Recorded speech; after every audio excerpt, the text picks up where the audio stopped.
Moi je pense qu'il va y avoir de la casse durant ces 50 dernières années, encore une fois, pour être optimiste encore, mais dans 50 prochaines années. Ouais, Et je pense que je qu'il va y avoir de la casse, mais euh, du fait que aujourd'hui, tous les problèmes qui se passent, que ce soit écologiques, social, économiques, etc., ça nous pèse énormément sur notre génération. Parce qu'en fait, on est obligé de prendre beaucoup plus tôt une conscience qu'on devrait avoir par la sagesse du temps. Et du coup, ça nous met beaucoup de pression, enfin de charge mentale, de charge inutile. enfin, on va se prendre un stop. Le système tel qu'il fonctionne actuellement peut plus durer et que dans les 50 prochaines années, grand max, si l'humain ne change pas, on aura forcément on va se prendre une claque, je sais pas comment dire, mais que ça soit voulu ou pas, c'est pas viable, donc il va y avoir des changements. Donc soit on subit les changements, soit on les crée, quoi, on les engendre. Et voilà, et c'est un peu le dilemme de la jeunesse, quoi. J'ai l'impression qu'il y a de ce qu'on a pu un peu dire hier. Il y a une partie de la jeunesse qui est totalement matrixée, je sais pas comment dire, dans le système, etc., qui ignore le problème et qui profite un maximum jusqu'à ce qu'il y ait ce crash. Une autre partie qui a un peu cet éveil.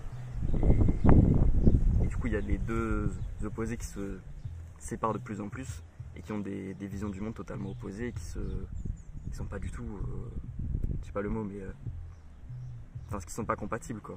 C'est deux opposés totales et j'ai l'impression que ces deux extrêmes s'opposent de plus en plus. Et, en tout cas, pour la jeunesse, c'est un peu le sentiment que j'ai, sentiment d'écologie, etc., d'éveil par rapport à la nature, tout ce qu'on veut, qui grandit de plus en plus. Et d'un autre côté, des gens de plus en plus sur la technologie, etc., qui pour moi est, c'est pas le mal, mais c'est symptomatique du système qui va mal, quoi. Qui va mal. C'est tout ce besoin de technologie, d'avancées scientifiques, etc., qui engendrent tous les problèmes sociaux, énergétiques, etc., quoi. Moi, depuis que je suis gamin, c'est vrai que je sais pas toi, mais moi, depuis que je suis gamin, j'ai jamais compris pourquoi du papier valait une telle somme d'argent. Ça, j'ai jamais compris. Ça m'a jamais. J'ai réfléchi sur le sujet, tout petit, pas trouvé la réponse. Ouais, l'histoire de l'argent, c'est. Je comprends le troc en lui-même à la base, quand ça a été créé l'argent, le troc d'une valeur, je sais pas, un minerai ou autre, tu vois. Mais c'est devenu une. Ça a pris des C'est devenu un but, quoi, au lieu d'être voilà. un outil, quoi. Ou d'être un moyen d'échange, c'est devenu ce qui dirige ta vie au final. Donc c'est plus un moyen d'échange, c'est juste un palliatif à la vie, quoi. Du coup, c'est pas incroyable.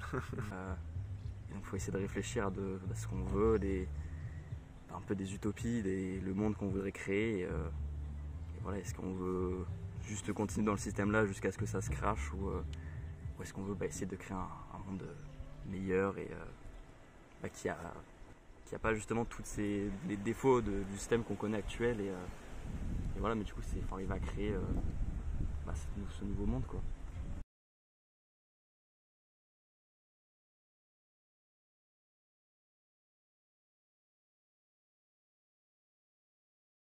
Et du coup, je commençais à saturer de cette routine, des gens qui partent travailler, tout ce nuage gris qui flotte sur les villes, où il n'y a aucun bonheur, aucune joie dans la rue, aucun sentiment humain, en fait, au final. Et au final, on se rend compte rapidement que ce qu'on a besoin, c'est la nature, en fait. Qu'on est dans la nature, on a une sorte de joie qui est constante, sans pour autant essayer de la chercher. De bien-être. C'est ça, c'est juste dès que tu arrives dans la nature, c'est pas comme dans la ville où tu dois chercher le bonheur, ok, je vais me faire un cinéma par exemple pour me faire du bien. Dans la nature, tu arrives et juste à regarder un paysage ou quelque chose, qu'importe, tu le trouves directement, en fait, tu n'es pas obligé de le chercher. Et je pense que, pour revenir un peu aux jeunes, je pense que les jeunes ont besoin de ça aujourd'hui, de se reconnecter à la nature totalement, parce qu'on en a tous besoin, et surtout que nous, on a grandi dans une génération qui était vraiment au début de la technologie, dans la vraie technologie d'aujourd'hui en tout cas. Et du coup, on a très peu connu ce monde-là, à part nous qui vivons dans la campagne, donc on a un peu vécu ça. Mais j'imagine les jeunes en ville, etc., ils ont besoin, je pense qu'ils ont tous besoin de se reconnecter un peu à tout ça. Ouais.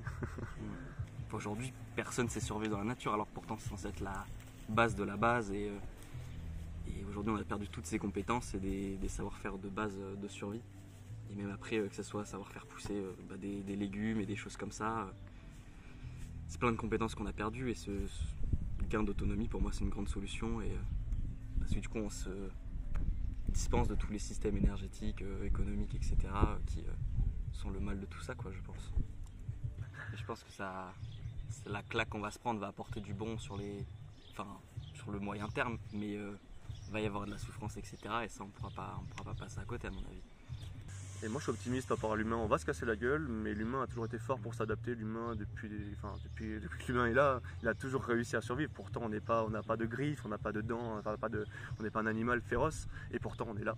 Donc je pense que malgré qu'on se casse la gueule, on va quand même revenir, et peut-être, j'espère, que l'humain sera meilleur après ça, quoi.